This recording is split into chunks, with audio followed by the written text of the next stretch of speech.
what Margaret Nyairera on the other side had to say. She touched a little bit in issues to do with doping, but also for her, remember, she was in Diamond League. No, sorry, she was in the Commonwealth Games. She's saying she will be going maybe for the Rome Diamond League. And after the Commonwealth Games, she was able to win a silver. And with her, at the same time, she believes that 2018 season will be a beautiful season because she's optimistic that maybe in one of the races, she will be able to win. And that is against one lady, Semenya. Magina, kumbuka before Commonwealth kulikuwa na a lot of issues, but team imeenda Commonwealth, matokeo imekaa poa, at least pia umekuja nyumbani ukiwa one of the guys wenye walijitolea kabisa kule. Pengine, how was it in Gold Coast? Okay, benye naweza sema ni kwamba tulienda Gold Coast na tuka try our best, tuka perform poa, na at least nikaweza kupata silver, na naweza shukuru Mungu kwanza kwa kuachieve that in this early of the season, na ni kwamba tunaendelea bado kufocus mbele na Diamond Leagues, and then tuangalie Africa Championship, then after that tutajua itakuwa namna gani. Diamond League ndio hizi zinakuja, kuna Africa Championship, kutarajie ung'are wapi? Okay, kwanza kabisa nitaanza na one challenge, then after that nitajua ni which Diamond League maybe Rome, because Shanghai itakuwa this weekend. Sasa ni kama sita make, lakini the next Diamond League, hope I'll be there. We're kama one of the elite athletes in the country. Nimeongea na Helena niambia vile sometimes it's challenging Kenyans kwenda kule nje, mnaambua hata nyinyi ni wale watu mnadope. Una feel aje juu ya this whole issue of doping? Okay, yenyewe si picha poa, na sisi ndio mira ya Kenya, sisi ndio kioo ya Kenya, na okay, tukireflect picha mbaya inaonekana ni kama ni Kenya mzima, juu sisi ni kama ambassadors tukiwa huko nje, na si poa kureflect hizo picha mbaya, na hatusikii vizuri kuona ati vitu mbaya zikisemekana zinatoka hapa Kenya. Yeah. Pengine unaweza ambia nini kwa wale athletes wenye wana grow na pia wale elite wenye bado wako na lazima watakuwa wanawakilisha Kenya? Okay, vile naweza sema ni to be clean, wacha we have got a talent. Sasa wacha tuzitumie vizuri, wacha tuache kuziongeza vitu zingine, na hao upcoming athletes wakuje na watu join tukue a good nini kwa wao, ndivyo good ambassadors, ndivyo kuje at least to emulate kama tunafanya vizuri. Yes, Margaret Nyairera, they are putting it in black and white that we have a lot of talent in the country, and that is in all sports. But when you talk about athletics and when we talk about this bigger trouble of doping, it is something that maybe we need to sort it in a different way. I know, but the theme that's coming out of all this is that Mr. Kiprop is somewhat guilty before proven guilty. I think the basic benevolent dictates of law state that one is innocent until proven otherwise. Therefore, I'll say that let's not be too hard on ourselves. Mr. Kiprop's case hopefully will be looked into, and it's actually being looked into as we speak. Yes, hopefully will be looked into.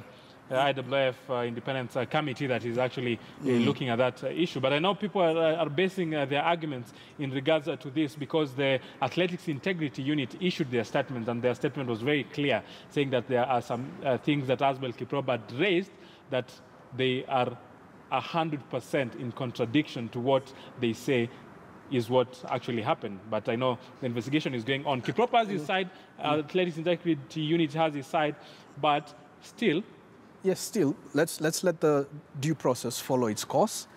And a lot of these issues are also coming up because Kiprop is not the first Kenyan athlete to be accused in recent time of either rightly or wrongly of doping. Mm-hmm.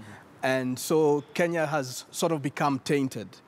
And we're having a pop at Kiprop like as though he's already guilty. No, let that course follow the right channels.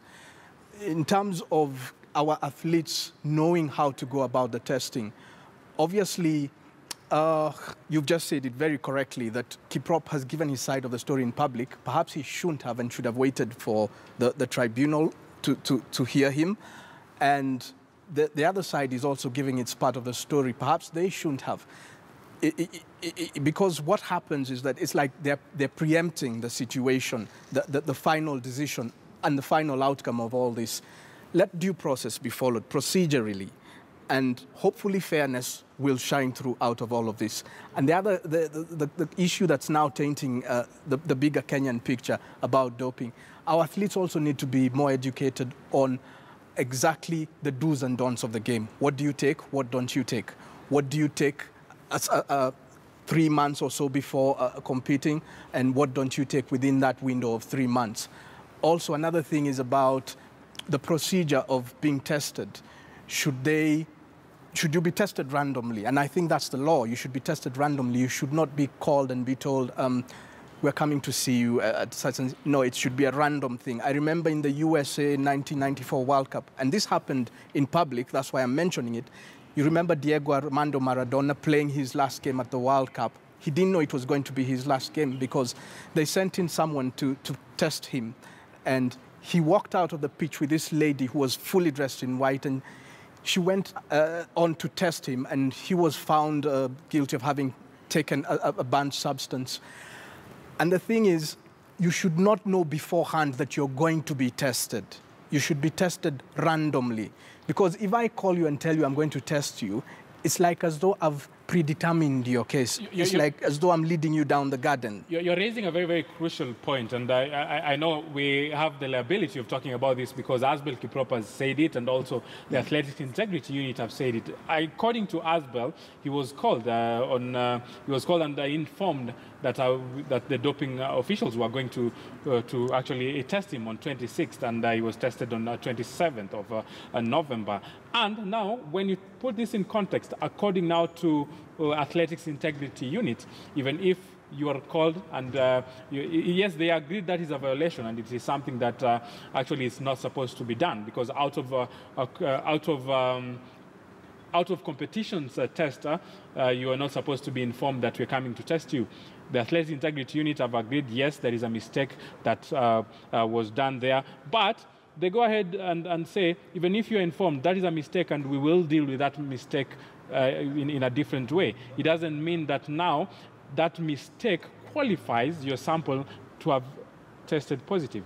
So this one mistake will be dealt with in a different way, but this is a different mistake that also needs to be dealt with in a different way. What's your take on that? You see, it starts with a mistake, an obvious mistake, a mistake that should not have been made by those that made that mistake because they know the procedure. Now, that also opens a Pandora's box, because who's to say that the actual test itself was free of mistakes? You start with a mistake, it probably leads to another mistake and another and another. There is no guarantee that the result of that test itself was credible, given that you began on the wrong footing. Mm-hmm. So, I mean, it's neither here nor there. And it's going to be a very interesting case that whatever the outcome of this case could be a landmark ruling, because it will sort of set the pace on how future tests are going to be done. Mm-hmm. And it's a big error there from the athletics body, testing body, that they should make such an obvious error. Mm-hmm. Moses, if I want to test you, I come to you randomly. Mm-hmm. I don't tell you I'm going to be on a certain road with my alcohol blow, and when you pass there at around 9 p.m., 10 p.m., I'll do the testing. No, I have to flag you down randomly, give you the alcohol blow, you do the test. You know how it's done on the roads. Yeah. That's the way it should be done when it comes to athletics. Very quickly, but anyway, may justice prevail. As we went actually this conversation about the doping issue, what's your take about the ADAC, that is Anti-Doping Agency of Kenya, at the same time Athletics Kenya? Because we know Athletics Kenya have formed something like a doctors unit, so there are specific doctors who need to take care of the athletes in the country. I know a lot of people in the public don't know about that, but it is something that is there under the Athletics Kenya, something that they have been doing, something that even the ADAC raise some issues, say, no, maybe these guys will be doing our mandate. Do you believe that all these bodies are doing enough to curb this menace? Like I said, our athletes need a lot of advice. They need to be advised on the do's and don'ts of the game. But whatever body is formed to advise them, or whoever is mandated with the authority to advise them in that regard, needs to be a qualified person, needs to be up to speed with the statutes governing this sort of thing. What are the do's and don'ts? What do the regulations stipulate? That sort of thing.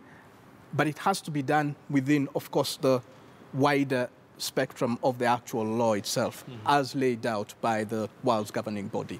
Yes, the law needs to be followed, and when you talk about following that law,